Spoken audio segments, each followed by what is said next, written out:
BJP BRS రాష్ట్రానికి చేసిందేమీ లేదని విమర్శించారు కాంగ్రెస్ లీడర్లు.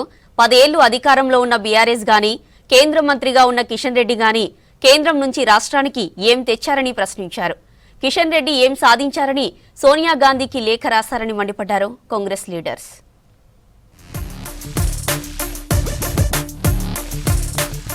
కేసీఆర్ బయటకు రావడం సంతోషంగా ఉందన్నారు పీసీసీ చీఫ్ మహేష్ కుమార్ గౌడ్. ప్రతిపక్షం లేకుండా చేయాలని కాంగ్రెస్ ఎప్పుడూ అనుకోలేదని చిట్చాట్లో చెప్పారు. కిషన్ రెడ్డి కేంద్ర మంత్రిగా ఉండి ఏం సాధించారని సోనియా గాంధీకి లేఖ రాశారని ప్రశ్నించారు. 12 ఏళ్ల బీజేపీ పాలనపై 2 ఏళ్ల కాంగ్రెస్ పాలనపై చర్చకు సిద్ధమా అని కిషన్ రెడ్డికి సవాల్ విసిరారు పీసీసీ చీఫ్. బడ్జెట్ కేటాయింపుల నుంచి అన్ని రంగాల్లో కేంద్రం తెలంగాణపై పక్షపాతం చూపుతోందని మండిపడ్డారు.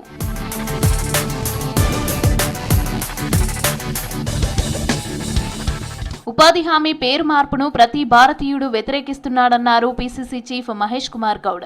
రేవంత్ రెడ్డి ప్రభుత్వం చేస్తున్న సంక్షేమ పథకాలను చూసి ఓర్వలేకనే కిషన్ రెడ్డి కేంద్రం నుంచి నిధులు రాకుండా అడ్డుకుంటున్నారని మండిపడ్డారు.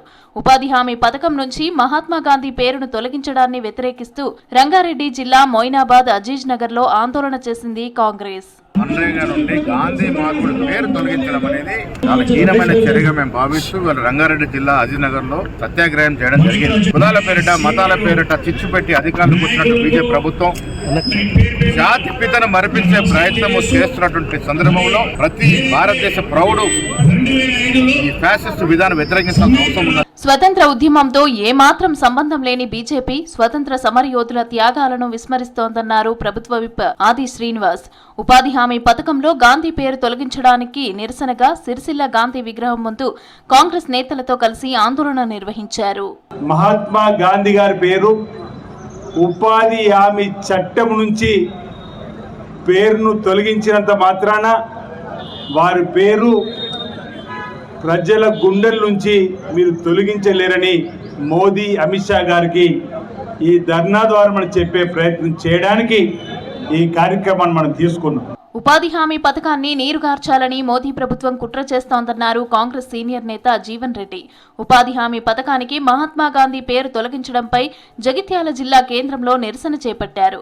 గ్రామీణ పేదలకు వరంగా మారిన ఉపాధి హామీ పథకం పేరు మార్చడం సరికాదన్నారు జీవన్ రెడ్డి. కాంగ్రెస్ పార్టీకి పేరు వస్తుందనేటువంటి భావనతోనే ఇందులో మహాత్మా గాంధీ గారి పేరు తొలగించినట్టయితే క్రమేపీ ఈ కార్యక్రమాన్ని నీరుగార్పం చేయాలనేటువంటి ఒక కుట్రపూరితంగా చెప్పంటున్నా. 100 మంది 20 చేయదలిచినట్టయితే వి వెల్కమ్ ఇట్ అని చెప్పంటున్నా.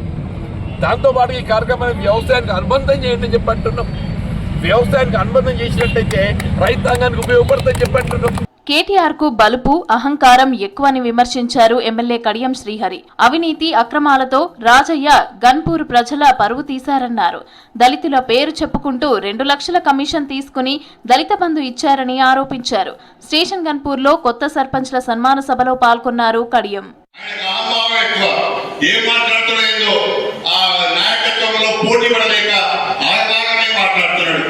మతి స్థితిని కోల్పోయి మాట్లాడుతున్నాడు. నువ్వు ముఖ్యమంత్రి కావాలనుకుంటున్నాడు, సంతోషం, లక్ష్యం మంచిదే, కానీ ఆ లక్ష్యాన్ని పెట్టుకునేవాడు మాట్లాడే భాష మాత్రం ఇది కాదు.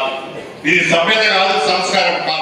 6 గ్యారెంటీలపై కిషన్ రెడ్డి సోనియా గాంధీకి లేఖ రాయడంపై మండిపడ్డారు కాంగ్రెస్ సీనియర్ లీడర్ జగ్గారెడ్డి. సోనియా గాంధీకి లేఖ రాసిన కిషన్ రెడ్డి మోదీ ఇచ్చిన హామీలపై ప్రధానికి ఎందుకు లెటర్ రాయలేదని ప్రశ్నించారు. మోదీ ఇచ్చిన హామీలపై ప్రధానికి కిషన్ రెడ్డి లేఖ రాస్తే సోనియా గాంధీకి లేఖ రాసే అర్హత ఉండేదన్నారు జగ్గారెడ్డి. కిషన్ రెడ్డి గారు, ముందుగా మీకు నైతికంగా హక్కు లేదు, సోనియా గాంధీ గారికి లెటర్ రాయడానికి మీకు హక్కు లేదు.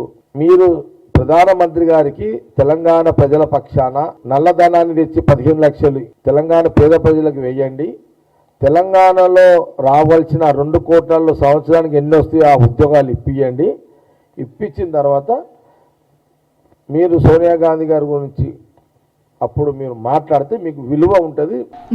జీ పథకాన్ని నిరసిస్తూ రాష్ట్ర వ్యాప్తంగా ఆందోళనలు కొనసాగాయి. పేదలకు ఎంతో ఉపయోగపడే ఉపాధి హామీ పథకాన్ని కేంద్రం నిర్లక్ష్యం చేస్తోందని మండిపడ్డారు.